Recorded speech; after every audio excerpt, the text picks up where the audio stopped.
Hello everyone. तो कैसे हैं मेरे दोस्त, कैसे हैं मेरे प्यारे साथियों, मेरे प्यारे नन्हे मुन्ने से मेरे स्टूडेंट। तो कैसे हैं आप सब बढ़िया। तो अब जो है आज मैं बहुत दिनों बाद यूट्यूब पे आपके लिए सिर्फ आपके विशेष डिमांड पे खास मैंने आज से वीडियो बनाना शुरू किया है और उम्मीद है कि आप हमें बिल्कुल सपोर्ट करेंगे, पहले की भांति और भी ज़्यादा प्यार देंगे ताकि मैं और एनर्जी से वीडियो बना सकूं। तो आज मैं बिना एक्स्ट्रा बात किए सीधा चलता हूं क्लास 10th में पढ़ रहे बच्चों के लिए एक इम्पोर्टेंट टॉपिक, बहुत ही महत्वपूर्ण टॉपिक जो कि 5 नंबर में पूछे जाते हैं और उस 5 नंबर के अलावा क्वेश्चन में ऑब्जेक्टिव में कई बार पूछे जाते हैं, कई तरह से पूछे जाते हैं। तो वो है मेरा प्रतिरोधों का समूहन। ये टॉपिक देख लो, 5 नंबर 6 नंबर 7 नंबर पक्का आएगा। प्रतिरोधकों का समूहन, प्रतिरोधकों का समूहन, कॉम्बिनेशन ऑफ रेसिस्टेंस, यानी कि हम लोग पढ़ने वाले हैं रेसिस्टेंस का कॉम्बिनेशन। वो पहले से अगर आप पढ़े हैं तो ये वीडियो को देखिए, रिवीजन हो जाएगा, बहुत ही बढ़िया मजा आने वाला है। और अगर आप नए हैं तो भी देखिए। तो दोस्त ये सबसे पहला बात तो ये आता है, सर ये प्रतिरोध है क्या। तो अगर आप नहीं जानते हैं तो जान लो, प्रतिरोध जिसको इंग्लिश में कहते हैं रेसिस्टेंस, जितने पदार्थ हैं उन सभी पदार्थों में एक विशेष गुण होती है।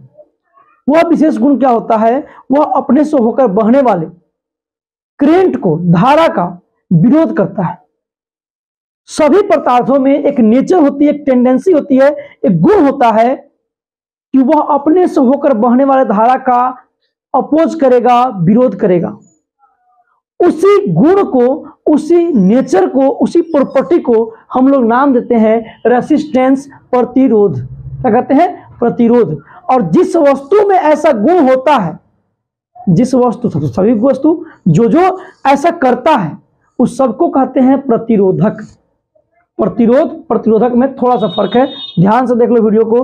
किसी बच्चों को तो ये बातें पता नहीं होती है और छोटी छोटी बातें पता नहीं होती, साइंस में थोड़ी सी समस्या आती है। तो प्रतिरोध एक गुण है और उस वस्तु जिसमें गुण है उन सबको कहते हैं प्रतिरोधक। जैसे TV, washing machine, fridge, inverter या फिर अगर पंखा, बल्ब, आप खुद एक रेजिस्टेंस हो, ठीक है। आप भी, आपके अंदर से भी धारा प्रवाहित हो सकती है और होती है तो आप उसका अपोज करते हो, अपोज करते हैं ऑटोमेटिक। मेरे अंदर एक अपोजिट उसके क्या आता है, अपोज करने का एक नेचर होता है, उसी को कहते हैं प्रतिरोधक का गुण, प्रतिरोध। तो ये समझ में आ गया। प्रतिरोध जो होता है, प्रतिरोध इसका सिंबल यानी कि संकेत जो होता है वह संकेत होता है ऐसा, ऐसे संकेत जहां देखे वहां पे समझिए कि बात हो रही है प्रतिरोध की। ऐसा जहां भी देखेंगे सिंबल क्या होगा, वह प्रतिरोध होगा। यह प्रतिरोध का संकेत है। इसको दर्शाते कैसे हैं, दर्शाया जाता है इसका सॉरी, ये तो दर्शाने का हो गया। अब इसकी बात करें इसकी मात्रक की, तो इसका मात्रक जो होता है, मात्रक वो होता है ओम, ओम होता है। और उस ओम को कैसे संकेत करते हैं, ओम का संकेत होता है ऐसा, ओम है, ये है ओम। ओम एक संकेत है, ये किसका और मात्रक है, ये ओम का संकेत है। और ये प्रतिरोध का मात्रक क्या है, ओम है। प्रतिरोध का मात्रक क्या है, ओम है। तो प्रतिरोध का मात्रक समझ गए, संकेत समझ गए। 1-2 नंबर तो यहां से पक्के हो गए आपके, ये पक्के हो गए नंबर। तो अब आपको आगे हम बताने वाले हैं कि इसका समूहन कैसे करते हैं, कितने टाइप होते हैं, समूहन होता क्या है। तो जल्दी जल्दी से वीडियो में बात करते हैं और आपको रिवीजन हो जाएगा, ज्यादा समय नहीं लेंगे, बिल्कुल आसान समय में। तो ये अगर हो गए हो तो अगर हम बात करें तो यहाँ चलते हैं आगे की ओर। ये प्रतिरोध समझ में आ गया। प्रतिरोध का मात्रक होता है ओम, इसका संकेत होता है जो देख रहे हैं इसको। अब देखिए, अब समूहन, समूहन, प्रतिरोधों का समूहन यानी कि combination of resistance, combination of resistance. समूहन मतलब भिन्न भिन्न प्रतिरोधों को, ये बल्ब, पंखा, एलईडी, जितने सारी चीजें हैं उनको जोड़ना, उनके जोड़ने को हम लोग कहते हैं प्रतिरोधों का समूहन। क्या कहते हैं, प्रतिरोधों का समूहन। मतलब ये कि भिन्न भिन्न प्रतिरोधों को एक साथ जोड़ना, भिन्न प्रतिरोधों को जोड़ना, उसको कहते हैं क्या, प्रतिरोधों का समूहन कहते हैं। तो प्रतिरोधों का समूहन में ये कितने तरह से होते हैं, तो प्रतिरोधों को हम लोग 2 तरह से समूहित कर सकते हैं, उसको 2 तरह से जोड़ सकते हैं। वह कौन कौन से तरीके हैं, ये पहला तरीका है, इसको बोलते हैं श्रेणी क्रम, श्रेणी क्रम समूहन। श्रेणी क्रम समूहन जिसको सीरीज कॉम्बिनेशन कहते हैं। क्या कहते हैं? Series combination. सीरीज कॉम्बिनेशन कहते हैं। यानी कि अब ऐसा श्रेणी क्रम समूहन क्या है? देखिए, ये प्रतिरोध आपको बताते हैं क्या होता है, संकेत होता है प्रतिरोध का। अब ये प्रतिरोध का जो संकेत है, तो इसमें ये एक प्रतिरोध है, तो इसका नाम R था। अब इसमें बहुत सारे प्रतिरोध हो गए। जैसे अगर हमने इसके अलावा एक और प्रतिरोध ले लिए, तो इसको अगर दो से अधिक होता है तो उसको नाम को थोड़ा सा हम लोग A A 1 2 3 करके गिनते हैं। तो ये R1 है और ये क्या R2 है। अब ये एक से अधिक प्रतिरोध हो गए तो इनको जोड़ना हमको पड़ा। तो कैसे जोड़े हैं? एक पहला टाइप से, एक पहला तरीका है कि पहले प्रतिरोध का दूसरा छोर, दूसरे प्रतिरोध का पहले छोर को एक साथ जोड़ा जाता है, तो उसको हम लोग बोलते हैं क्या? श्रेणी क्रम समूहन। क्या बोलते हैं? श्रेणी क्रम समूहन। यानी कि पहले प्रतिरोध का दूसरा छोर एक साथ, दूसरे प्रतिरोध का पहला छोर एक साथ जो जोड़ते हैं उसी को कहते हैं क्या? श्रेणी क्रम समूहन। ये बात से भी ऐसे लॉजिकली साइंस में ऐसा कहना भी उचित नहीं है, ये तो उसका तरीका हो गया जोड़ने का। वास्तव में इसमें क्या होता है?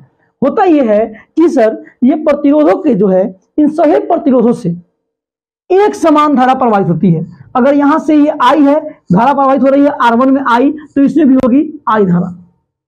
अगर इसमें I धारा जा रही तो I धारा जाएगी। इसके प्रतिरोधों का जो प्रतिरोध है, इन प्रतिरोधों के बीच का, यानी जो इनके प्रतिरोधों के छोरों के बीच का जो विभवांतर होगा वह भले ही भिन्न भिन्न होगा लेकिन धारा समान जाएगी। एक समान धारा प्रवाहित होती है। ऐसा समूहन जिसमें सभी प्रतिरोधों से एक समान धारा प्रवाहित होती है उसको कहते हैं श्रेणी क्रम समूहन कहते हैं। श्रेणी क्रम समूहन कहते हैं। क्या कहते हैं? श्रेणी क्रम समूहन। तो श्रेणी क्रम समूहन में अगर मान लो, अगर हमसे ये एग्जाम में कहते हैं श्रेणी क्रम समूहन क्या है, इसके समतुल्य प्रतिरोध का व्यंजक प्राप्त करें, तो अगर हम पहले दोनों क्रम देख लेते हैं, दोनों टाइप्स देख लेते हैं, उसके बाद हम इसका व्यंजक प्राप्त करेंगे, समतुल्य प्रतिरोध के बारे में बात करेंगे। तो सर दूसरा टॉपिक तो क्या? दूसरा टॉपिक ये था कि सर दूसरा टाइप्स होता है, इसको बोलते हैं पार्श्वक्रम समूहन। पार्श्वक्रम समूहन, या इसी को कहते हैं मेरे दोस्त, पार्श्वक्रम समूहन को समांतर क्रम समूहन। समांतर क्रम समूहन इंग्लिश में कहते हैं parallel combination. Parallel combination of resistance. Parallel combination of resistance, समांतर क्रम समूहन, पार्श्वक्रम समूहन। तो ये क्या होता है? देखिए, ये होता क्या है, भिन्न भिन्न प्रतिरोधों, एक से अधिक प्रतिरोध जितने भी हैं, भिन्न भिन्न प्रतिरोधों का, सभी भिन्न भिन्न प्रतिरोधों का पहला छोर एक साथ एक ओर तथा दूसरा छोर दूसरी ओर एक साथ जोड़ा गया हो, तो ऐसे कॉम्बिनेशन को बोलते हैं हम लोग क्या? Parallel combination. पैरेलल कॉम्बिनेशन या समांतर क्रम समूहन। यानी कि भिन्न भिन्न प्रतिरोधों का एक छोर एक साथ तथा दूसरा छोर दूसरी ओर एक साथ जोड़ा गया हो, तो ऐसे समूहन को हम लोग बोलते हैं क्या? वैसे समूहन को बोलते हैं पार्श्वक्रम समूहन। अब इसमें क्या होता है सर? सभी प्रतिरोधों से अलग अलग धारा प्रवाहित होती है। एक बात यह, जितनी बात बोल रहे याद करोगे, समतुल्य प्रतिरोध निकालना आसान हो जाएगा। इसमें क्या होता है? इसमें होता है कि सभी प्रतिरोधों से R1, R2, R3, इन सभी प्रतिरोधों से क्या होंगी? धाराएं भिन्न भिन्न प्रवाहित होगी। धारा का मान भिन्न भिन्न होगा, जिसको जितना चाहिए उसको उतना मिलेगा। लेकिन सर इनके छोरों के बीच का विभवांतर क्या होगा? समान होगा। इनके छोरों के बीच का विभवांतर क्या होगा? समान होगा।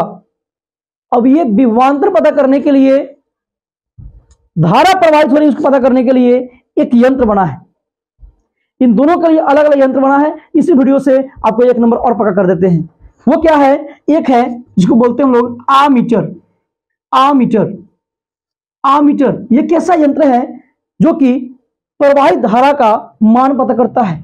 किसी परिपथ में जो धारा प्रवाहित हो रही है उसके मान को प्राप्त करता है, बताता है कौन? वो करता है कैलकुलेट आमीटर। याद रहेगा, आमीटर क्या करता है?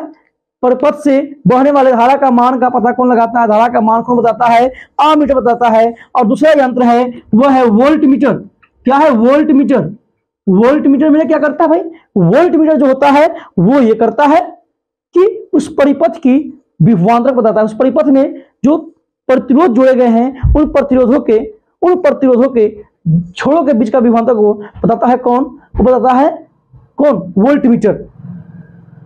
बताता है वोल्टमीटर। याद रखिएगा बिल्कुल, वोल्टमीटर क्या करता है? वो बताता है छोरों के बीच के विभवांतर। ये नंबर पक्का कर लो।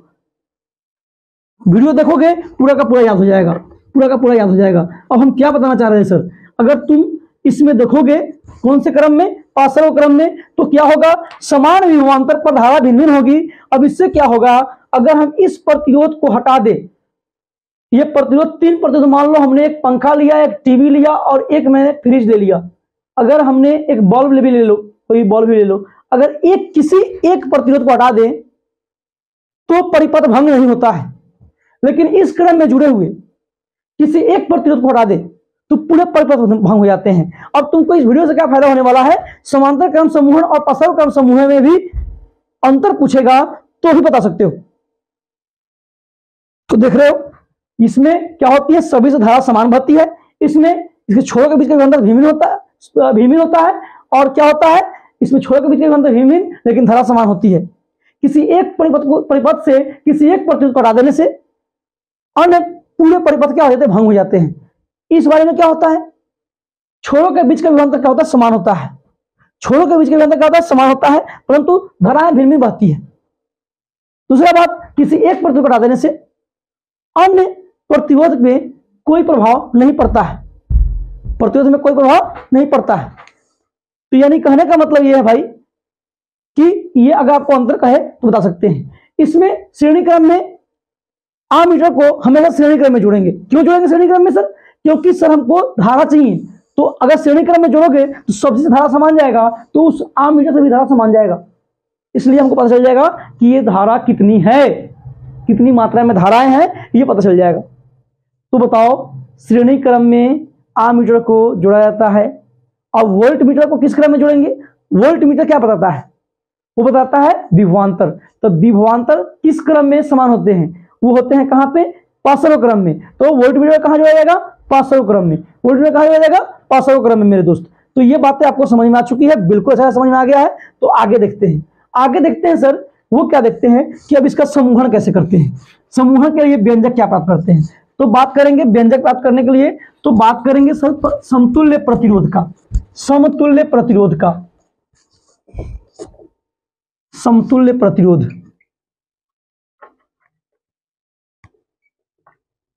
ये क्या है, समतुल्य प्रतिरोध क्या है, समतुल्य प्रतिरोध भिन्न भिन्न प्रतिरोधों के जो मान है उन सबके बराबर एक ऐसा प्रतिरोध हो जो उन सबके बराबर एक समान वोल्टेज पर वो उतना ही धारा व्यय करता हो, उतना ही ऊर्जा व्यय करता हो जो अन्य ने किया है। यानी कि समतुल्य प्रतिरोध क्या है, प्रतिरोधों का भिन्न भिन्न प्रतिरोधों के इक्वल जो है यह क्या करता है, धारा का मान को बढ़ाता है, धारा के मान को लेता है। यानी कि अगर हम बात करें सर, ये बहुत सारे प्रतिरोध थे, अब ये प्रतिरोध समझ में नहीं आ रहे हैं, तो ये मान लो ये तुम 3 भाई हो, ये 3 भाई हो, 3 भाई में तुम्हारे घर में रोटी बनता 6। एक दिन हुआ क्या कि तुम्हारे मौसी जी का लड़का आ गए और 6 रोटी वो अकेले खाते हैं। तो क्या हो गया, ये हो गया कि आप तीनों का इक्विवेलेंट, आप तीनों का समतुल्य आपके मौसी का लड़का है, आपके मौसी का लड़का है जो तीनों के बदले में क्या करता है, 6 रोटी जो खाना था वो अकेले खाता है। तो ये क्या था, ये समतुल्य हो गए, आपके मौसी का जो लड़का है वो आप तीनों भाई के समतुल्य है, इक्विवेलेंट है। तो अब इसको कैसे देखिए, यहां से अब हम क्या करते हैं, इसके लिए एक मैंने बैटरी लिया और बैटरी से इसको जोड़ दिया। अब क्या करेंगे सर, इससे जो है धारा प्रवाहित होगी, तो धारा प्रवाहित होगी, आई धारा जाएगी, इसका विभवांतर भी है। अगर ये मान लो ये R1 है, ये R2 है, ये R3 है, तो इन सभी के जो है छोरों का बीच का विभवांतर भिन्न भिन्न होगा। अगर यहां से यहां तक का VA है, यहां से यहां तक का VB है, यहां से यहां तक का V1 है, इसको मान लो ये V2 है, ये V3 है। ये V1 V2 V3 ये कहां से बना होगा, इसे V से बना होगा। यानी कि बात करें तो ये V1 plus V2 plus V3 is equal to क्या है, V है। इसको समीकरण 1 ले लो। बताओ, इतना कर सकते हो ना भाई, इतना तो कर ही सकते हो। थोड़ा सा इसको हम ऐसा करते हैं ताकि दिखे नीचे तक।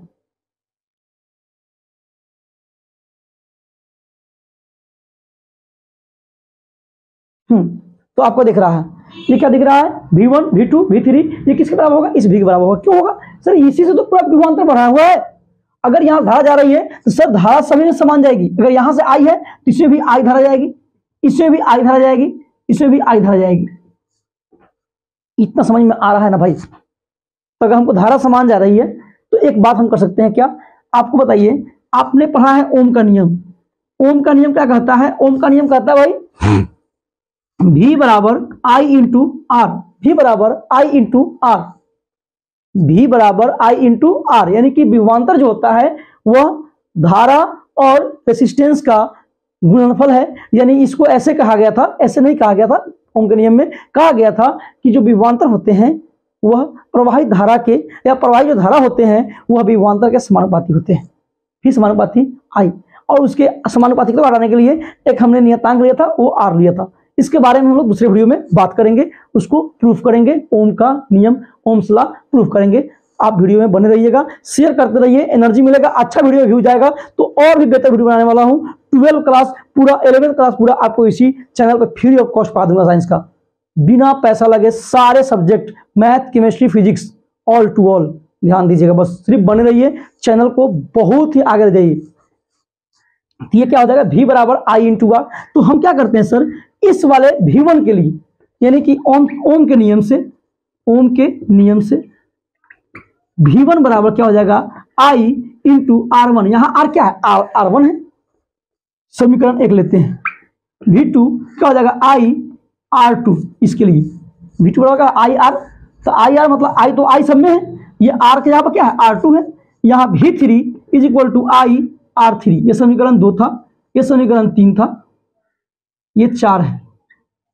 अगर ये 1 लिए हैं तो इसको 2 ले लो, 3 ले लो, 4 ले लो, 5 ले लो, ये आपकी इच्छा है, इसमें कोई दिक्कत नहीं होना चाहिए, इसमें कोई दिक्कत नहीं होना चाहिए। अगर नहीं दिख रहा है थोड़ा सा और इसको जूम करेंगे और दिखेगा, ये कम जूम करेंगे तो ठीक है। चलिए देखते हैं, ये V1 बराबर VI R1, V2 बराबर I R2, V3 बराबर I R3। ये बात समझ में आ गया ओम के नियम से। अब दूसरी बात हम करते हैं, क्या सर, अगर हम यहाँ समीकरण 1 से, समीकरण 1 से क्या देख रहे हो, समीकरण 1 में क्या है, V1 plus V2 plus V3, तो V1 प्लस V2 V3, यहाँ क्या करोगे, ये सबको जोड़ोगे तो I R1 I R2 I R3, ये सब किसके बराबर है, इस V के बराबर। तो V बराबर, इस सब में क्या कॉमन है, I कॉमन है, क्या बचा, क्या बचा, R1 R2 R3, R1 R2 I3 बचा ना भाई। ये भी, अब इसके भी समतुल्य, जब हमने समतुल्य प्रतिरोध ले रखा है, समतुल्य प्रतिरोध ज्ञात करना है तो समतुल्य विभवांतर भी तो होगा, होगा ना जी। जो कि क्या कर रहा है, ये सभी, ये जो भी है यही तो सबकी जगह जा रहा है, ये तो सबकी जगह जा रहा है। तो अब हमने जब समतुल्य प्रतिरोध लिया है, समतुल्य विभवांतर लिया है, तो इस V के जगह पर हम लोग कह सकते हैं V बराबर I तो सब में समान जाएगी, श्रेणी क्रम में है, बताए थे पहले से ऑलरेडी कि श्रेणी क्रम में क्या होता है, सभी से धारा समान जाती है। तो I इसके R, V बराबर I R होता है। ये R कौन सा होगा, ये जब हमने ये V लिया, ये भी लिया, तो इसके लिए समतुल्य V लिया था, V1 V2 V3 के लिए, तो यहाँ पे R इक्विवेलेंट भी तो लेना पड़ेगा भाई। यही समतुल्य प्रतिरोध बात कर रहे थे हम लोग पहले, जो आपके मौसी के लड़के बारे बात कर रहे थे, 6 रोटी खाने वाला, यही था, यही लड़का हुआ है। तो देखो, ये R इक्विवेलेंट बराबर I R1 R2 R3, ये I से I कैंसिल हो गया, ये I से I कैंसिल हो गया। अब क्या बचेगा, थोड़ा सा इसको हम इधर लिख देते हैं, थोड़ा सा वीडियो में ना जगह कम है इसलिए आपको यहाँ दिखाते हैं, आप देखते रहो, थोड़ा सा इसको समझ लोगे, समझ में आ जाएगा। ये अब ये R इक्विवेलेंट बराबर क्या हो गया, R1 R2 R3, यही तो तुमको चाहिए था, यही तो एग्जाम वाला कह रहा था तुमको, ये तो कह रहा था भाई, ये तो तुमको 5 नंबर देगा, कर लोगे ना। अब अगले वीडियो में तुमको ओम्स लॉ पढ़ाएंगे, इससे पहले पढ़ना है तुमको, लेकिन हम तुमको विशेष डिमांड पे विशेष चीजें पढ़ा रहे हैं अलग अलग करके, जो ज्यादा इंपॉर्टेंट है उसको पहले, फिर उसके बाद ये इस बार आ रहा है एग्जाम में, उसके लिए था ये। तो आप इसको देखो, R इक्विवेलेंट यानी कि समतुल्य प्रतिरोध श्रेणी क्रम में R1 R2 R3 कैसे निकालोगे, समझ में आ गया है, लैंग्वेज समझ में आ गया है, आप लोग इसको कर सकते हो, बिल्कुल कर सकते हो। Thank you for watching my video, और आप लोग पूरे सभी को शेयर कर दो, मजा आने वाला है वीडियो के।